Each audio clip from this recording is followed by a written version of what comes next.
Hey guys, this is John. I'm playing Kocak in the 15-minute pool in ICC. Let's play e4, e5 against Kocak. This player has a peak rating of 2104, achieved in November of this past year, 2014. Okay, let's play a mainline Ruy Lopez.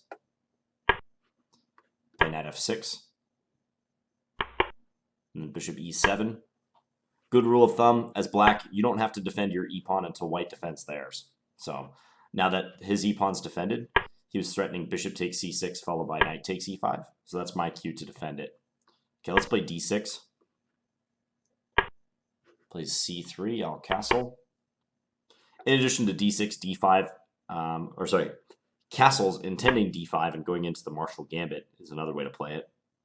All right, so here, this is a tabia of the so-called Closed Ruy Lopez, which I entered when I played d6.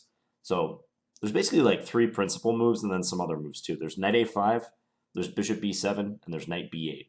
I'm going to play bishop b7. This is the Zaitsev variation. This is my usual choice in this line. Knight a5 is the Chigorin. I don't play that as often, nor do I play the Breyer all that much. So here, the idea is to play bishop f8. And if white wanted to, instead of knight bd2, they could throw in knight g5. It's an interesting way of playing. Okay, so they bring this bishop back to c2. The idea of that is to defend e4 better so they can actually play knight f1. Now, how do I want to proceed? I can play g6 or h6. g6 is the usual move.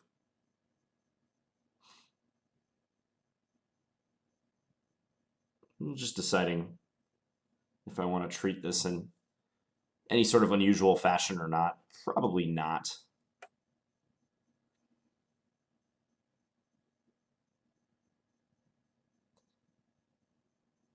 Is it g6 or h6? I'm suddenly like drawing a blank. I thought it was g6, but why am I suddenly remembering h6? Weird. Okay, I'm not going to contemplate it too much. So we'll play g6 and just get ready to fianchetto this dark square bishop.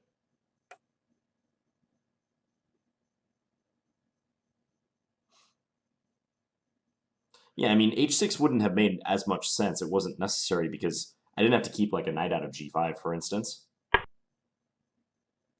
So he closes the center, d5. All right, so I'll bring this knight back. This happens frequently where you retreat the knight, and you don't mind bringing it back to the 8th rank because you can later play like knight bd7, connect the knights together. This knight might even go to c5. And you could also play c6 and try to undermine their center as an alternative. Why did the move order seem weird on this one? I don't know. Okay, so a4. He's trying to undermine my queen side a bit. You can play knight bd7. Yeah, let's do that. We'll pre-move this recapture.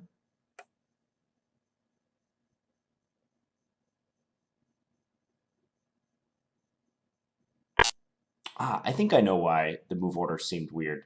It's because usually they play a4 before bishop c2, right? I'll have to check on that. But all right, so b4 is played. That's maybe designed to keep my knight out of c5.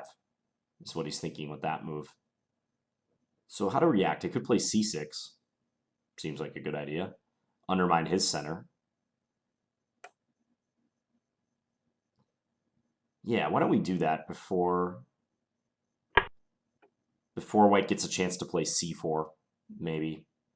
I want to fight for my share of the queen side and center as well. And c6 in the long run is almost mandatory because I need to get some scope for my light square bishop. So that's the motivation behind this move.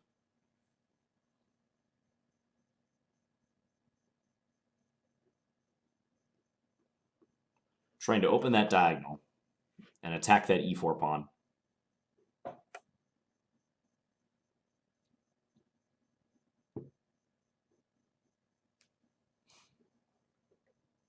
Yeah, I think instead of bishop c2 on move 12, the move is a4 first. That way I'm more apt to play h6 because of the possibility of knight g5. My mind could be playing tricks on me, but I think that's the case. That a4 is the more popular move than the bishop back.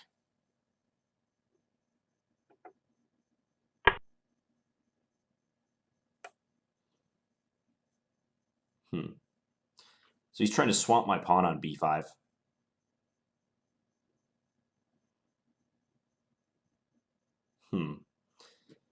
So I don't really want to capture either pawn right now. If I take c4, he gets to take with his knight, and he attacks d6 very nicely. If I take a4, he takes with the bishop, and he has a better pawn structure to work with.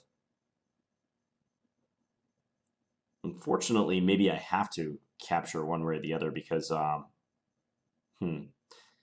if I play something like knight b6, they can take once and then play a5, and they're going to have a strong protected pass pawn.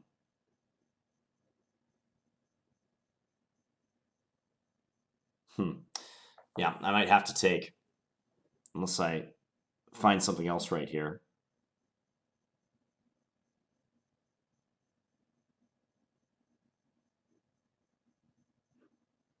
So of the two options, I'm sort of leaning towards taking on a4, because if I take on c4, that knight comes in. I really don't want to deal with that knight attacking d6. Maybe I can make it work somehow, but also the knight has possibilities of coming into a5 too. How about I take, bishop takes, and then queen b6? Seem all right? Let's try that.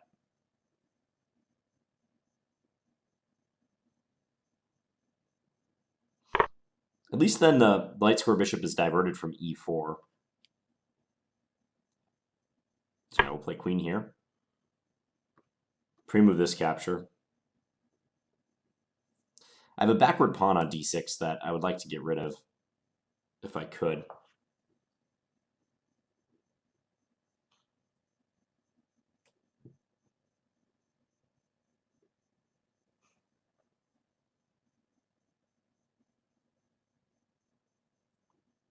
Might be hard for him to move this knight without compromising the e-pawn. I'm sort of eyeing the b4 pawn, although I'm not threatening to capture it right now with queen takes b4 because I need to tend to my light square bishop.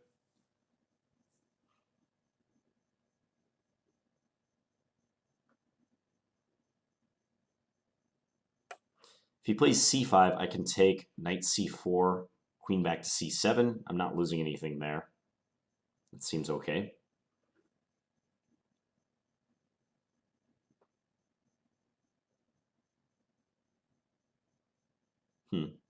I predicted capture or maybe bishop b2. Bishop b2 is probably a decent move as well. Just put the bishop on the long diagonal, complete his development. Because again, even if I take on b4, hitting the bishop, he takes c6, he's hitting this rook on a8. He could play queen a4 now, looking for a queen swap.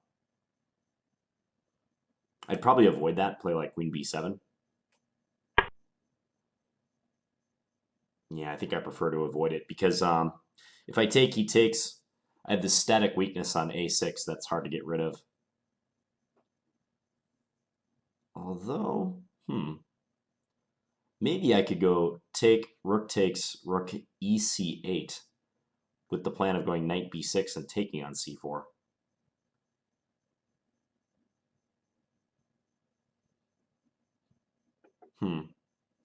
So take, rook takes, rook ec8.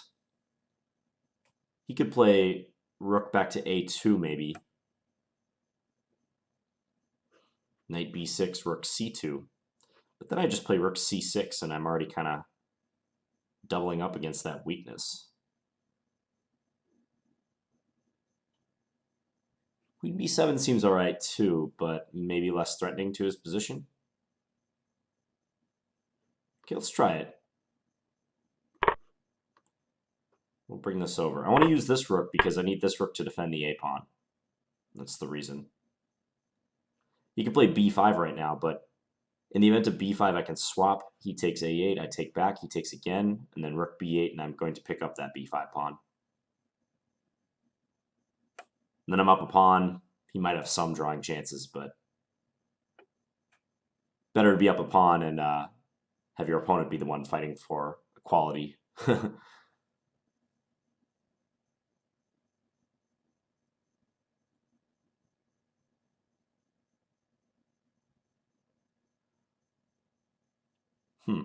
Yeah, I think he should retreat this rook because the knight b6 threat is very real. I mean, he should play probably rook a2, like I was saying. Rook a2, idea knight b6, rook c2, just defending that pawn. It's really nice, though, that this knight can't move from d2, because otherwise he loses that pawn. How to increase the pressure from there, though, that could be the issue. Rook a5 instead. That's a weird one. I think he's just intending to play c5 if I play knight b6.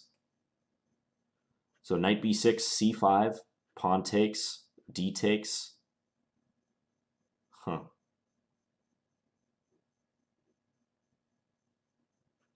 then if I take with my rook, we trade and he takes e5 at the end of that combination. What if knight b6, c5, pawn takes,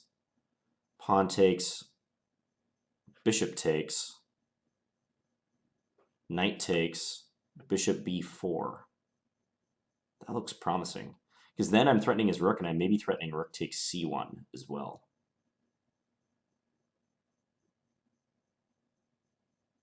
Looks pretty good, in fact.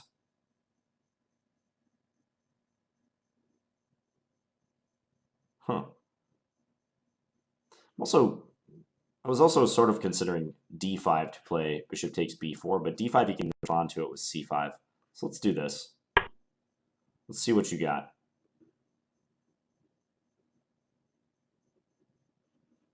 Yeah, so if here take, so my line goes c5, d takes c5, b takes c5, bishop takes c5, knight takes e5, bishop b4. He can maybe play rook a2 then to defend that knight on d2. But something about his position looks sketchy. It looks like unstable a bit.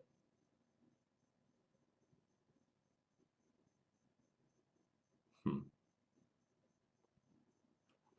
could bring my knight back, but that's not really to the point. Okay, let's take.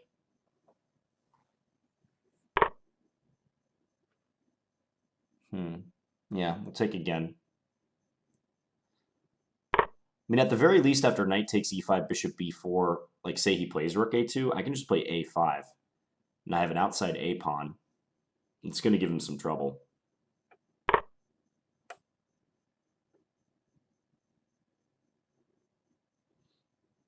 It's very hard to believe he's not losing material right now, but it might not be the case.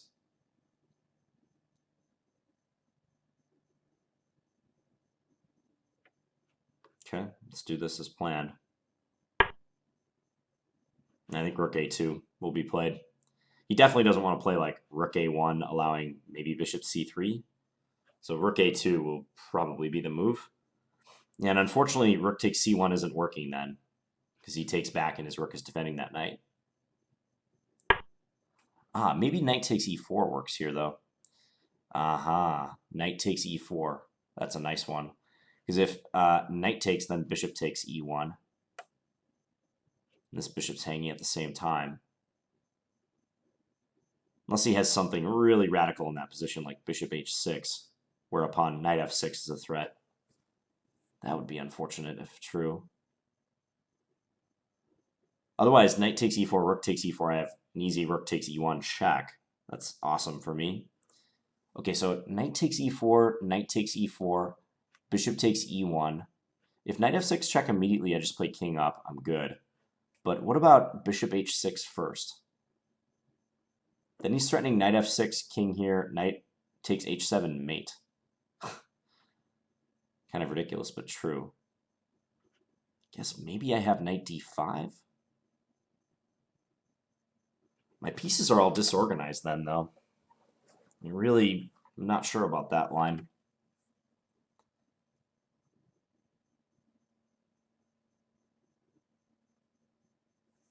Let's look at that one more time. Knight takes e4, knight takes e4, bishop takes e1. bishop h6. Unfortunately, even a move like f5 doesn't help because he checks and does the same thing. So, like, maybe rook c7?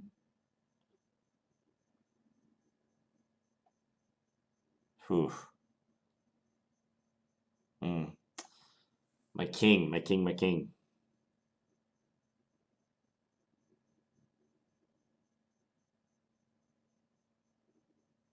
I'm a little worried about that position. This is a tough decision right here. Knight takes, bishop takes, bishop h6.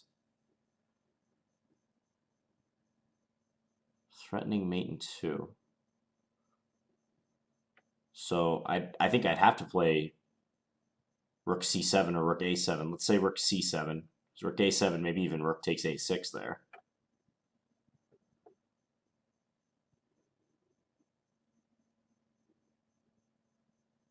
Rook c7.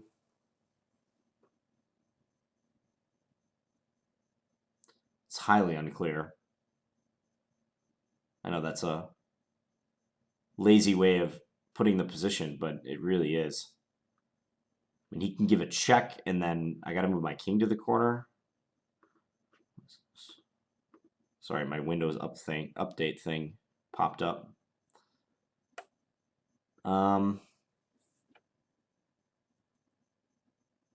Alternatives to knight takes e4. I mean, simply like a5, like I was saying a moment ago. Rook e8, maybe? Rook e8, he has f4.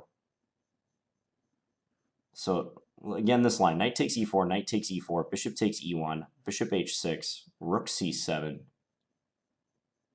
What then? So knight f6, I can always go here. He needs to, like, deflect my rook somehow. But that's not easy to do.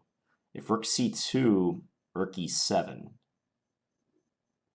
All right, you know what? I'm going to try it. I might go down in flames for this. This is a tough situation in chess. You spot a line that you think like your opponent might have missed. But, I mean, it might just so happen that knight takes e4, bishop h6 is going to put me under pressure. Wow, he just took that way. Okay, well, now we get to do this as planned. Well, here I was just thinking bishop d6. Pin his knight. Could also just take on d2.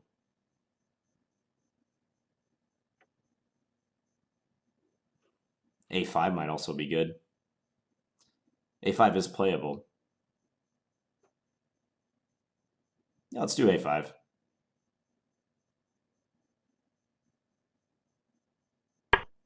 Because rook takes b4 doesn't work. A takes, and my rook is defended.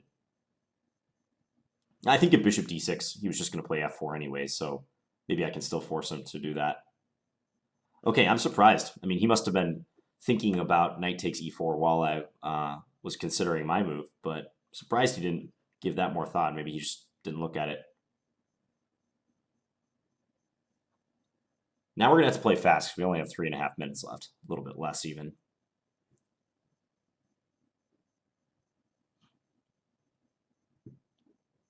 This rook is doing a good job. It controls some key squares like c6 and c4.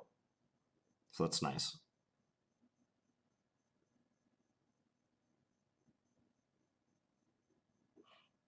Moves I'd like to get in would be like bishop d6 and then a4, a3, maybe rook e8 sometime. Plays f4, okay. Maybe rook e8.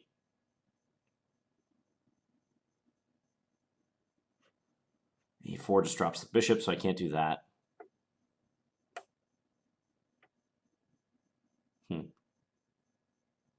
Let's go bishop back.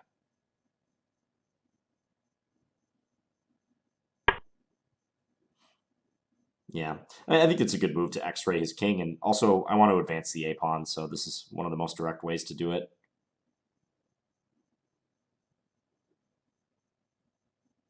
It's either that or like move this rook somewhere. I think he's just going to be trying to play off his time edge because that's his only advantage right now, is that time edge. Okay, so a4. we liking?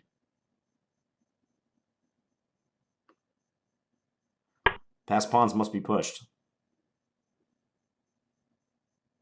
Or so I've read.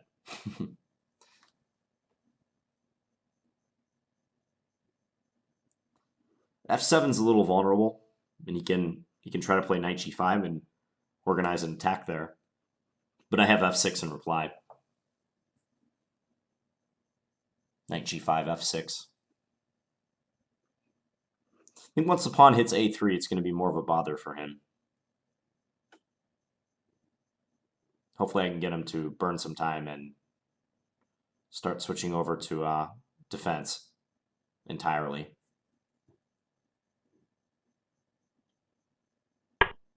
Because as it stands now, he maybe harbors some hopes of playing actively a bit too. Okay, so I can play bishop c5 against this move. Hitting his rook, gaining a tempo. All of these infiltration squares are covered. So it's looking like I can play a3 on the next move. Also, if this knight ever moves from f3, I might have bishop g1.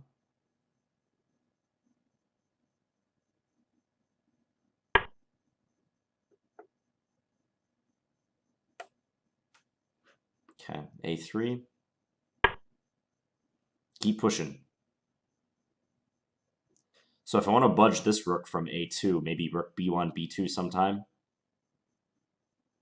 Also, I think knight c4 could be good to just try to trade. I don't know that my knight is doing much anymore. It's not needed to defend the pawn that was on a4 a moment ago.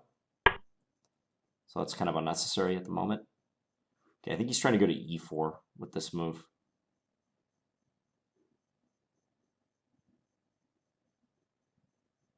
I do have that check on g1 if I want it.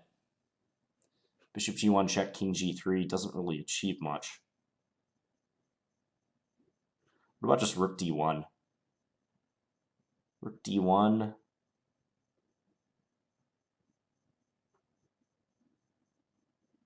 Rook d1, knight e4, take. Knight takes, bishop back. Let's do that.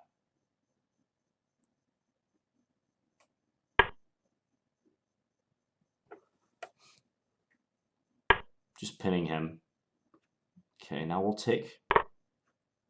So if he takes back, just bishop e7, I'm thinking. Minute 42 left for me. Now I really want to get this knight into play. So I'm thinking like knight d5, attacking f4, trying to get into one of these squares. c3 would be good, but I'd first have to shift this knight. I'd have to play like f5 or something to make it move. It's really nice that this rook is needed entirely for defense, though. If it moves, the a-pawn is rumbling. Okay, king up. Well, I think this move. So now f5, knight c3 is in play.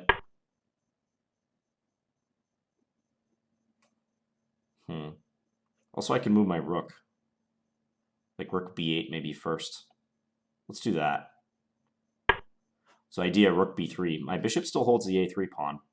I'm seeing if he'll blunder king e2, f5. And then if the knight moves knight c3. That would be nice.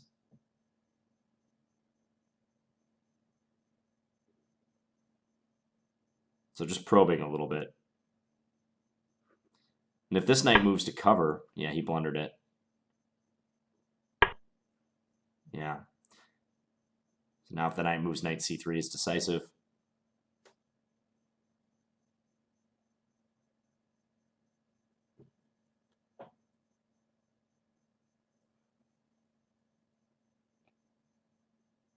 Yeah, it's over. He was probably losing regardless, but with the time, it was going to be close. Somewhat close, I think. But yep, now if that knight moves, we get the knight in. He has no other recourse. There's not like a counter-attacking move he can make or anything. Yeah, he resigned. Okay, let's go back and have a look. So this is all mainline Ruy Lopez. You've also seen me play the Berlin, which is knight f6 on move number 3 instead of a6. I've had a couple games in the 15-minute category where I played that. But this is stuff I've played before. Bishop b3. Now here, black has a move order choice. d6 right away, as I played, or castles, which leaves open the option of playing d5 and entering the Marshall Gambit, which is c3, d5, take, take, knight takes. This is the Marshall Gambit, where black sacrifices a pawn, but traditionally gets pretty good compensation, and it's considered to be a high-quality gambit. Actually, a pretty drawish variation at the top level. So I played d6. It's flexible. You can play a number of positions out of this, for both white and black, really. I think the move d4, honestly, is just as good as h3. H3 is the traditional move right there.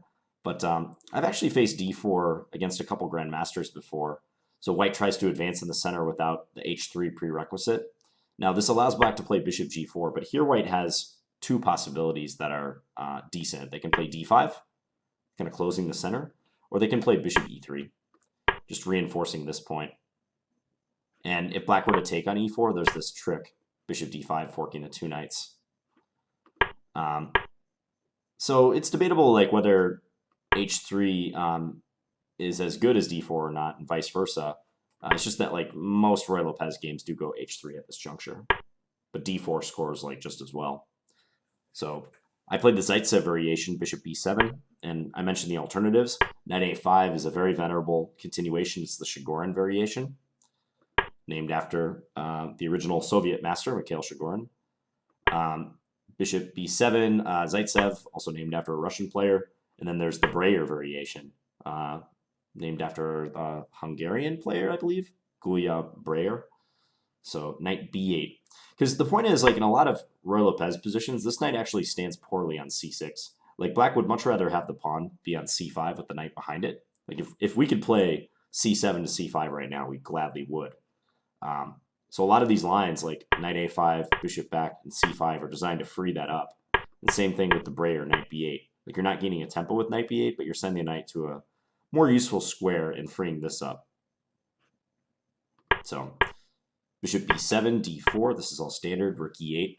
Now, if white wants, they can throw in knight g5 here, attacking f7. And black's best move is just to go back to f8. And then after knight f3, it puts like Zaitsev players in an awkward position. Like, do you want to play rook e8 and allow a repetition? There's some ways around this. I don't want to reveal too much about exactly what they are because I'm actually not wanting future opponents to play knight g5 against me. But I will say that there are ways for black to avoid this if you want to do research on that. So, but he just played knight bd2, and then I played bishop f8. Okay, why did I have like a hallucination about this position? So bishop c2, I thought for a while here, and I might have picked the wrong move. Because h6, okay, so there's a line that goes h6, a4, take, knight b4, bishop b1 here. Yeah, this is the line I was trying to go for. d5, and then knight d7. And after knight f1, this is like the battleground of the famous Kasparov versus Karpov games. In their World Championship matches, I believe one World Championship match in particular, I want to say 1990, could be wrong, but they had several games in this line where they were testing this variation out, and it leads to extremely double-edged positions. Here, black can play either f5 or c4, which I think was Karpov's choice, c4, intending knight c5 and trying to put a knight into d3. I think that was Karpov's choice in the matches. And I played both moves, and these positions are a lot of fun. Okay, so why in the world did I just blank on the move order? Like, for some reason, like, was it the fact that he played bishop c2 right away? Because I think they play a4 first, usually. Yeah, I think they usually play a4 first and then h6, because it makes more sense to play h6 now when, like, g6 could be met by knight g5. I think that's it. There's something about bishop c2 right away that looks odd to me and maybe encouraged me to play this g6 move. Let me just turn on the engine to be sure. Both moves are probably acceptable, h6 or g6 right here. Engine seems to prefer... No, engine doesn't know what it wants. But I played g6. I'll check on that later. Then d5, knight b8. Yeah, knight e7 is probably fine here too. But I just played knight back to b8. a4, knight bd7, b4. Not a bad move at all, trying to keep my knight out of c5. And then I played c6, undermining the center. Take, take. c4. And I took on a4. This was an awkward decision, and I spent a little time here, as you can see, a minute and a half or so, because I was worried that if knight b6 happens, which I see as the top suggestion, that after take and then a takes, they would play a5. And I didn't like the fact that white has a protected pass pawn now. But, okay, I actually don't have to move the knight because of the pin. Okay, so I could actually play just d5 and counterattack b4. And according to the computer, I get decent play out of this. That's a nice tactical detail, because I feel like if this knight had to move, like back to d7 or something, then white's going to settle into a nice position. Yeah, the computer much prefers white now. Okay, well, I wish I would have seen that, but I just played to alleviate the tension and make sure he doesn't wind up with a protected pass pawn. And I think queen a4 was rushed. He probably should just complete his development, like bishop b2.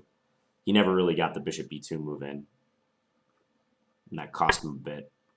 So queen a4, now I swapped and played rook ec8, threatening knight b6. And I thought he should back his rook off, like rook a3 or thing. I think mainly I was thinking rook a2, intending knight b6 and then over here.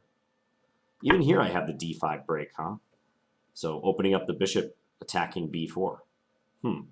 If c5, a5, wow. All-out warfare against white's pawn structure. That's a nice one. There's a lot of pawn tension. A lot of pawns attacking each other. Pawns attacking pieces.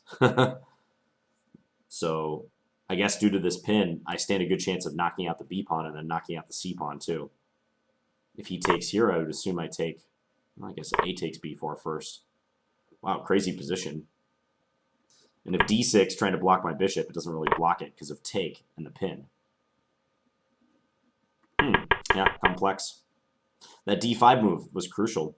Because yeah, if I don't get d5 in, then this is likely just to be a weak backward pawn. But if I can get it in favorably and also attack like a weakness that he has, like on b4 and c4 and e4, then it could totally transform the position. I wonder if I would have seen that. I might have seen that if he had actually played rook a2. But it turned out to be a moot point because he played rook a5, knight b6, and then c5, which seems to backfire. Take, b takes, yeah, bishop takes, knight takes, bishop b4. So if he plays anything other than rook a2, I guess there's only one other move, really, rook a1. Well, here I was thinking about this move, and then taking on d2, because I've just removed the defender, which looks good according to the computer. I do get 2 minor pieces against a rook. I guess he does have rook c6. Knight takes e4. And if he takes here, bishop c3. Wow, lots of tactics. What if he goes rook a4? Knight c5. I'm attacking the rook again. Oh, that's really cute. And then if rook c4, trying to counterattack, bishop takes e5, take here, and at the end I have bishop d4, skewering the rooks. And I'm going to be up a pawn. Probably with a winning endgame. Wow. That's a heck of a line. So if rook a1, yeah, I was really considering that. I guess I probably would have looked at, if push had come to shove here, I would have looked at lines like this. And then rook c6. If I had seen rook c6, I don't know if I would have been able to calculate all those nuances with knight takes e4 and not losing to rook takes b6 due to bishop c3. That's tough because it looks pretty tenuous for black as well.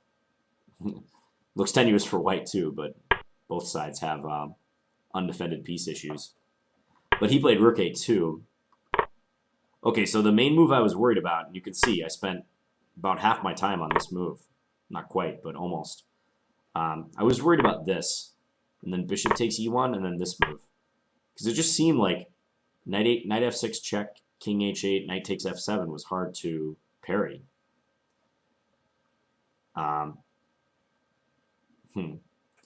I was thinking mainly of rook c7 right now, like letting him go knight f6 check and then just trying to defend this position. That appears to be okay. Okay, so maybe my instincts were correct that this position was all right if we had got into it. You see, the computer likes knight d5. I thought about that too, but Oh, they can't go rook a5 because my bishop covers that square. Okay. Yeah, because I thought knight d5, the knight might be a little unstable here. It is the only thing standing in the way of me getting checkmated. Yeah, I saw that rook d2 was covered by the bishop, but it didn't occur to me that rook a5 was not possible. Okay, so maybe this knight is actually safe on d5, because it takes him at least a couple moves in order to attack it. Actually, even with 2 moves, it's hard to attack it.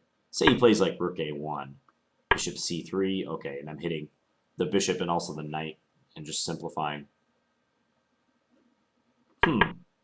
It's amazing how a position that might look scary from a few moves back in your calculations, like once you actually play it out over the board, you're like, oh, that's no big deal. It also helps to have an engine like validating your conclusions too, but this is tough because, like, let's say I had calculated knight takes e4 for that, roughly 3.5 minutes that I used, and I decided like it didn't work. That's like always a difficult circumstance in a chess game when you spend so long like trying to make a move work, and it just like won't work, and you're going over the same lines over and over again. We all hate that because at some point you just have to tear yourself away. So like, okay, I timed down to 3:57 before I played this move, but if I was getting down to like 3:30, 3 minutes, and I still wasn't sure about knight takes e4, honestly, I probably can't play it at that point. I mean, if I need that long to convince myself that it's a good move, I should just play something like a5, and just play the position. It's not a bad position, but I'm sure I would feel some cognitive dissonance about spending that time and bemoaning the fact that I had spent so long calculating knight takes e4. But you got to take that stuff in stride, and you should not feel bad about tearing yourself away from a line that once looked promising but you couldn't make work. And if you find yourself rehashing the same lines, you got to cut that out. You got to be practical. It's a bad habit of mine too. I'm trying to correct that as well. But fortunately, knight takes e4 does work, and he almost immediately took with his rook back. Yeah, it took him 12 seconds. Check. Now I was like, okay, now I feel good. I'm up a pawn, and there's no attack against my king. a5, and I think this should be enough to win. I feel black can win this. He played f4, bishop back to d6, because I wanted to move the pawn without rook takes b4 being an issue. Knight df3. Yep, a4. The closer that pawn gets, the bigger the threats we can create. More severe the threats we can create. Here, I played bishop c5, making his rook move again, rook d3. Yeah, probably his defense was imprecise right around here, but I don't know that I have too much in the way of improvements to offer him. It's tough. It's real tough. See, he doesn't have a good way to neutralize that a-pawn. Probably rook d4 wasn't a very good move. This just helps me out. I gained a tempo almost. Bishop c5. Yep, and then a3. Here I just went behind his knight, pinning his knight to his rook. He immediately played to break that pin. I do got to watch out for the knights. Like, they can always coordinate and create attacks. But here we're already -4, so the engine thinks this is pretty strong. Probably that's the effect of trading rooks. I think that rook trade highlights the fact that his remaining rook is pretty helpless. And my bishop does a great job of controlling a3, and it frees up my rook to do other things. Here I get knight d5 in. Yep, king here. I guess I could play a5, f5 immediately, trying to follow with knight c3. Something like f5. Yeah, let's say knight back. I don't know, let's say he plays knight d2, knight c3, rook here. This is probably just winning. I mean, now my knight is awesome too. Just need to get like my bishop attacking his rook or something like this going. Actually, that might be almost unstoppable. But I figured like I'll have f5 on the next move. Why not throw in rook b8 first? Because it's tempting to use that rook. We don't need it to defend the a-pawn. And rook b3 is a huge threat. Yeah, and he blundered with that, but it looks to be losing anyways. Yeah, I think this position is pretty much beyond hope for him. Let's just follow the engine suggestion. Knight c1, f5, knight f2, rook b2. He can't take the rook. That's bad news. Knight df3, take, king f7. I don't know that I would trade rooks this quickly. I probably wouldn't. I'd probably do something like maybe even rook b1 right here. and try to milk this position a little bit. But yeah, it should eventually be winning. I do even have time to bring up the king if I want.